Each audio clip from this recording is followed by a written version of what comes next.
nasa bahay mo by 6 p.m. Pinapunta lang ako ng abogado ni nanay. Gerald, I'm Attorney Gomez. I have something very important to tell you. Bakit? Ano po ba yun? Magkasama lang kami ni nanay kagabi. Sana siya nalang nagsabi sa akin. Kailan po ba siya babalik? I'm sorry na ako pang magde-deliver ng balitang to, pero hindi na siya makakabalik eh. Ho? Ano hindi siya makakabalik? Bakit? Ano to, hit and run? Pagkatapos kong malaman na may nanay ako, biglang ako iwan? Saan ba talaga siya nagpunta? Saglit lang, Hal. Baka naman may reason kung bakit. Reason? Ano bang reason para iwanan niya ako? Para maintindihan mo ito, binigay niya to para sa'yo. Ano naman to?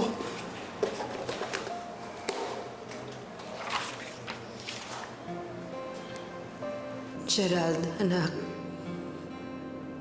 I'm sorry. I really am sorry. Ayoko na sanang sabihin sa'yo. At ayokong sa ganitong paraan pa. But you have the right to know. Meron akong rare congenital heart ailment. I'm dying, anak.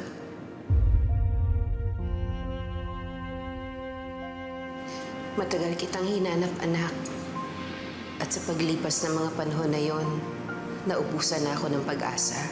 Kaya nung nagkasakit ako, nawalan na rin ako ng dahilan para magpagaling pa. Pero ngayong nahanap na kita, nagkaroon na ulit ako ng pag-asa. Pag-asa na makakasama kong muli ang anak ko.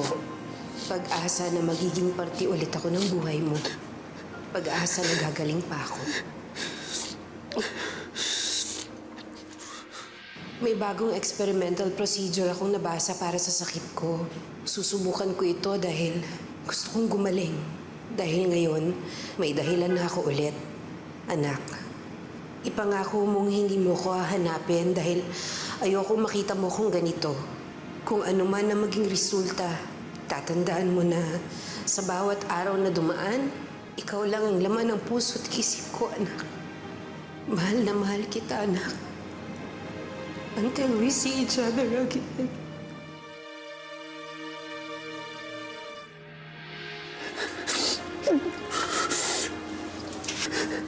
Bakit hindi mo sinabi agad sa akin, Nay? Ako anak mo. Ako dapat nag-aalaga sa'yo.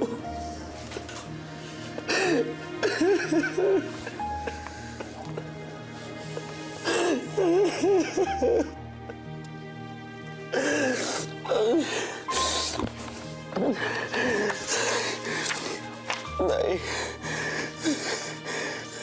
gusto pa kita makasama. Gusto ko pa maramdaman yung pagmamahal mo. Kahit konti lang, Nay. Kahit sandali lang.